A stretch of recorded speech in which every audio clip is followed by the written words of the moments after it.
तो फाइनली दिसंबर 25 अटेम्प्ट आ ही चुका है। Only 40 days left for the December 2025 attempt. भैया बहुत ज्यादा टेंशन हो रही है। क्या करें, कैसे करें, कितना पढ़े, कहाँ से पढ़े, या कैसे रिवाइज करें? कुछ बताओ ना। हौसला रखो, सीएमए साथी आपके साथ।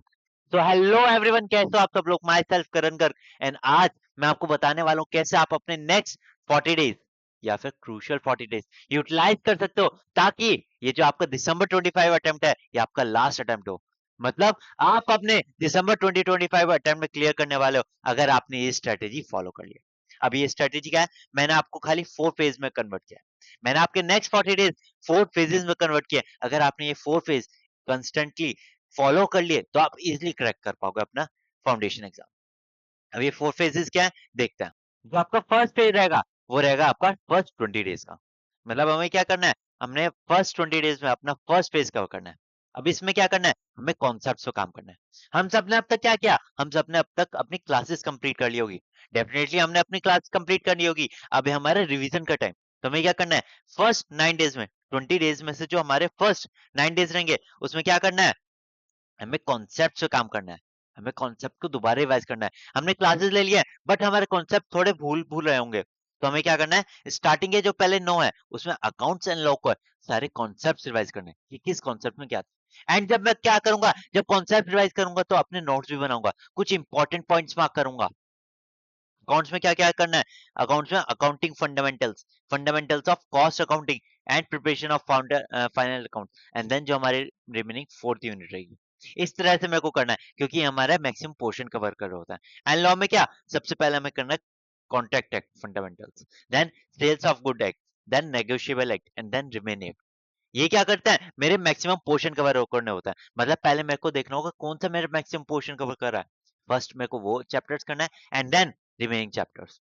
अब मेरे को कितना टाइम पढ़ना होगा? मेरे को डेली कितना टाइम करना होगा revision? Minimum 3 to 4 hours per subject. मतलब 6 to 7 आवर्स, या फिर हम कह सकते हैं 7 to 8 आवर्स आपको मिनिमम हर रोज पढ़ना ही होगा। क्योंकि जब आप 7 to 8 आवर्स पढ़ोगे जब आप सारा अपना टॉपिक्स या फिर ये चैप्टर्स इजिली कवर कर पाओगे अपने 9 डेज में। अब आपकी स्ट्रेटेजी क्या रहनी चाहिए?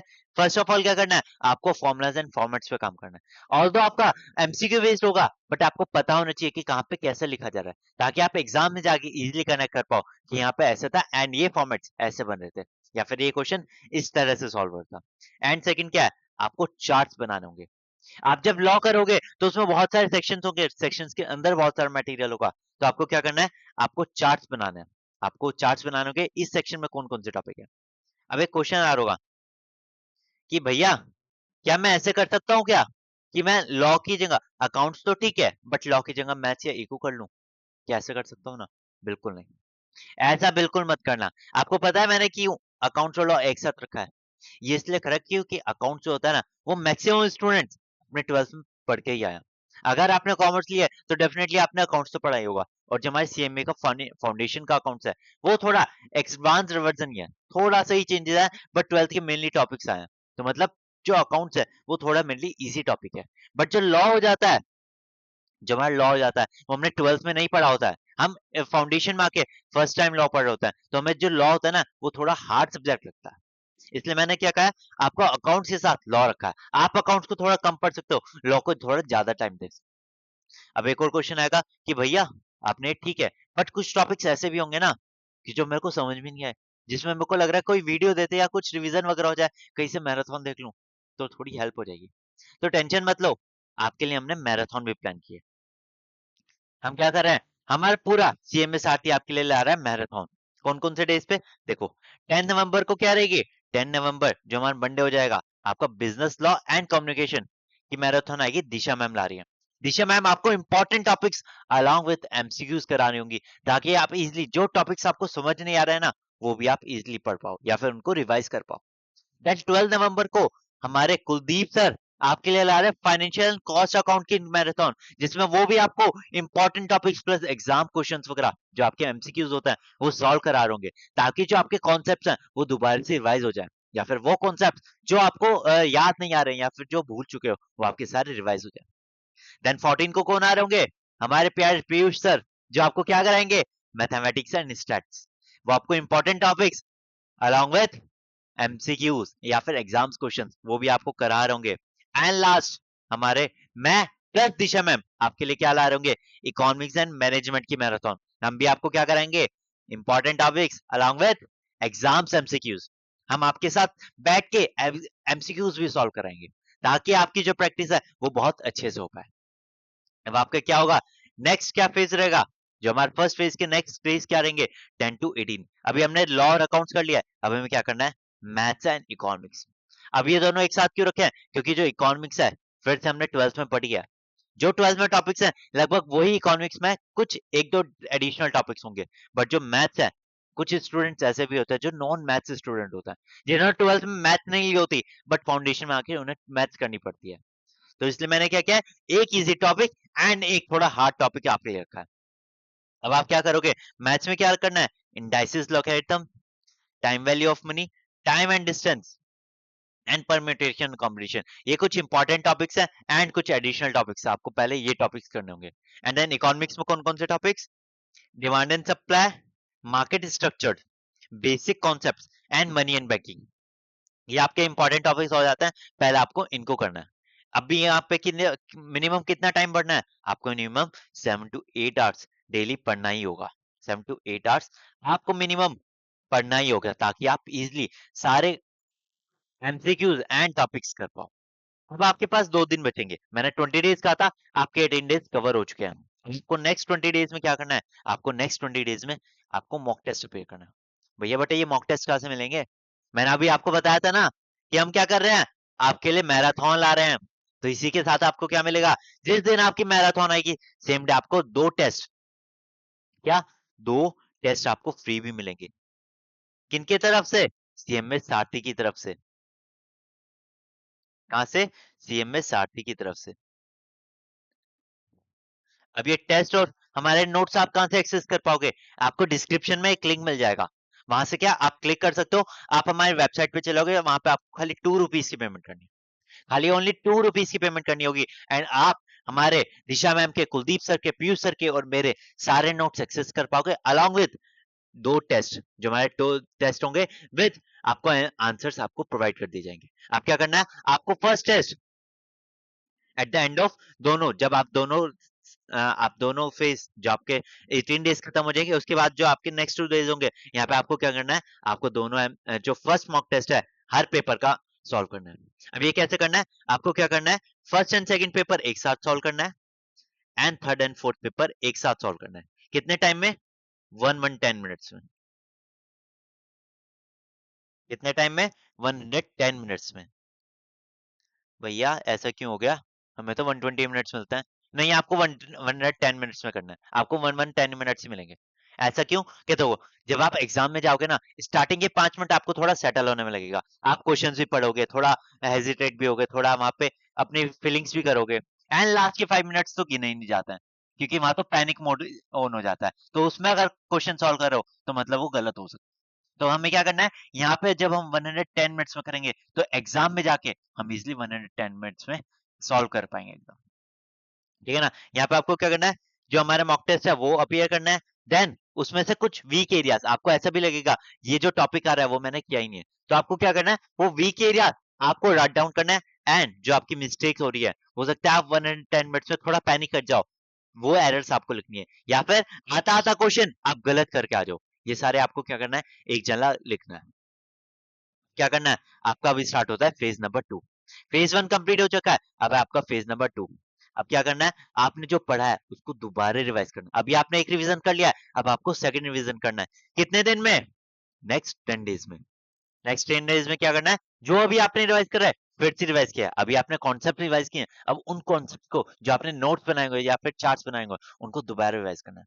अब ये कैसे होगा, देखो आपको स्टार्टिंग के 4 डेज, जो आपका 21 से 24 डेज रहेंगे, ठीक है ना, उसमें आपको करना है अकाउंट्स एंड लॉ, आपको फिर से अकाउंट्स लॉ एक साथ ही लेके चलना है। पहले 4 दिन में ये करना है एंड देन नेक्स्ट 4 डेज में आपको मैथ एंड इकोनॉमिक्स करना है अलॉन्ग विद जो आपने फॉर्मुलास लिखे होंगे, जो आपने चार्ट्स बनाए होंगे या फिर जो एमसीक्यूज मार्क किए होंगे वो आपको लिखना है, वो आपको थोड़ा रिवाइज करना है। एंड देन फिर से 29-30 डेज, जो आपका 29-38 डे होगा, वहां पे फिर से आपको क्या करना है, टेस्ट करना है। जो हमारा सेकंड मॉक टेस्ट होगा ना, फर्स्ट मॉक टेस्ट तो आपने फर्स्ट डिवीजन में कर लिया, सेकंड मॉक टेस्ट आपको अब करना है। कहाँ से मिलेगा? डिस्क्रिप्शन में लिंक है, वहां से आपको 2 रुपीज की पेमेंट करनी है एंड देन आप फीस इजिली हमारे नोट्स एंड मॉक टेस्ट अभी आप इजिली एक्सेस कर पाओगे। क्या करना है आपको? फिर से first and second mock test, first and second paper का मॉक टेस्ट एक साथ करना है, थर्ड एंड फोर्थ पेपर का मॉक टेस्ट एक साथ करना है। कितने टाइम में? 1-10 मिनट्स में।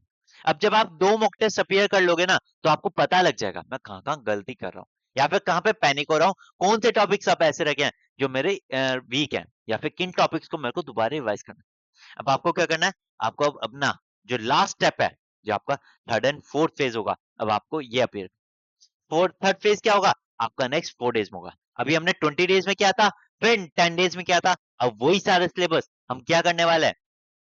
वही सारे सिलेबस हम 5 डेज में कवर करने वाले हैं। 5 डेज में कैसे कवर करेंगे? देखो, पहले के आपको 4 दिन, 4 दिन में आपको रिवाइज करना है। मैं आपको कह रहा हूँ कि पहले के जो 4 दिन हो गए 5 दिन में से, आपको उन 4 दिन में सारे सब्जेक्ट रिवाइज करने हैं, हर रोज मिनिमम 2 आवर्स, मिनिमम 2 आवर्स क्या करना है? हर सब्जेक्ट को रिवाइज करना है, ताकि आप क्या करो? सारे कॉन्सेप्ट हर रोज रिवाइज होते हैं। एंड देन 35 डे को आपको मॉक टेस्ट अपीयर करना है। कौन सा मॉक टेस्ट? जो हमारा ICMAI का मॉक टेस्ट नंबर 1 होगा। जो ICMAI का मॉक टेस्ट 1 है, आपको वो अपीयर करना है। भैया, पहले तो 2 दिन में हो रहे थे ना, आज एक दिन में क्यों? अब आपको एक दिन में करना है, क्योंकि जो आपका 13 दिसंबर को एग्जाम होगा, वहां पे आपको 1 डे में क्या करने होंगे? चारों के चारों पेपर अटेम्प्ट करने होंगे। तो हमें यहाँ पे क्या करना है? सेम पेपर, सेम, हमें सेम टाइम में अटेम्प्ट करना है। 10 to 12 के स्लॉट में क्या करना है? 10 to 12 के, सॉरी 10 to 12 नहीं, 10 to 11:50, क्योंकि हमने 10 मिनट्स तो माने ही नहीं है, 10 मिनट्स तो हम बफर ले रहा है। तो हमें क्या करना है? 10 to 11:50 में पेपर 1 and 2 करना है, एंड हमारा 2 through 3:50 हमें क्या करना है? पेपर 3 and 4 अपीयर करना है। जब आप ना हर बार एमसीक्यू अपने मॉक टेस्ट अपीयर करोगे, तो आप बहुत ज्यादा रिलैक्स होगे, क्योंकि आप 3 बार कर चुके हो। आपका जो एरर वाला जो फेस था वो कम हो चुका है, आप जो पैनिक कर रहे थे वो भी बहुत कम होगा। बट यहाँ पे फिर भी आपको कुछ ऐसे टॉपिक्स लगेंगे, 1-2 टॉपिक्स ऐसे होंगे जो आपको लगेगा अभी भी मेरे थोड़े वीक है। तो आपको क्या करना है?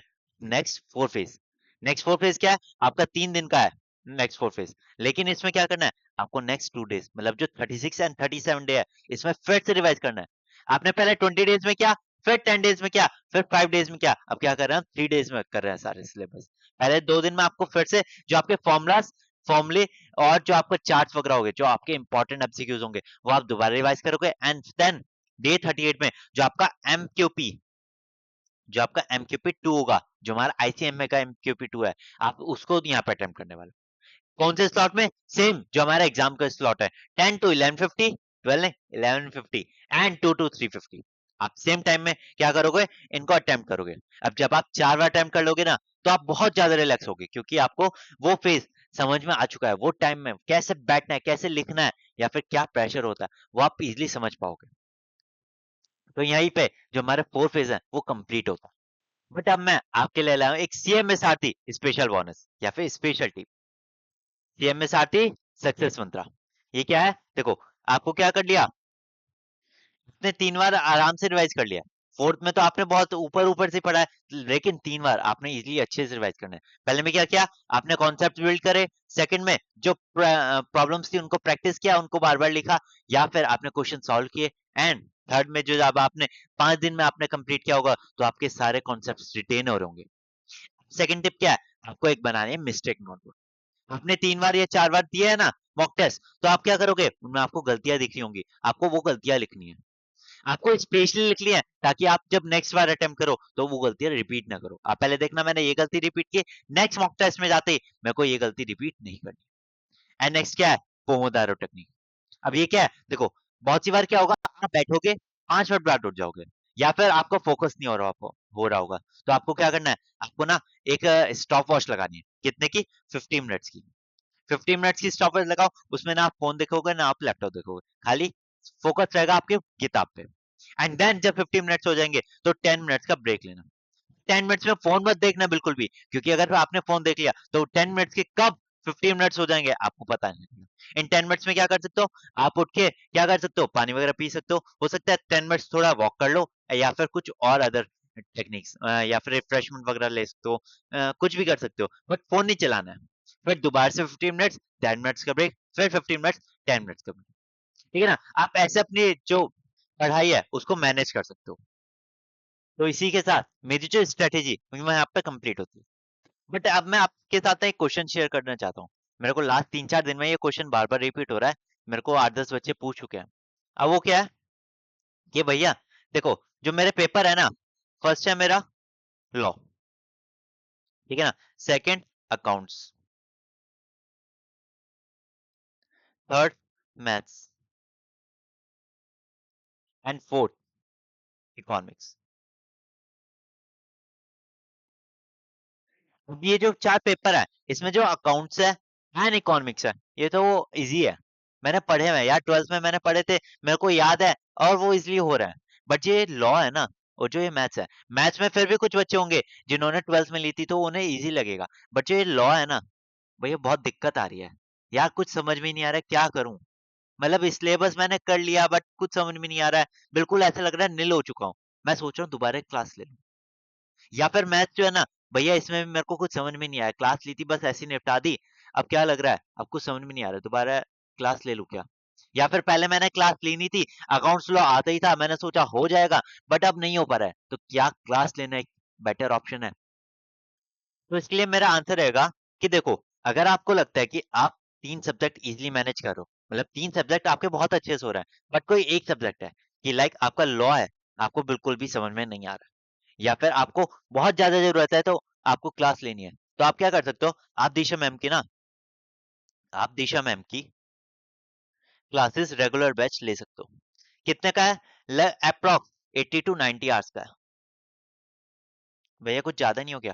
देखो इसमें आप क्या कर सकते हो, डेली 3 आवर्स आप क्या करो, क्लास वॉच करो, मतलब 3 to 4 आवर, जो आपका 4 आवर्स का स्लॉट था ना, वो खाली आप लॉ के लिए दे दो।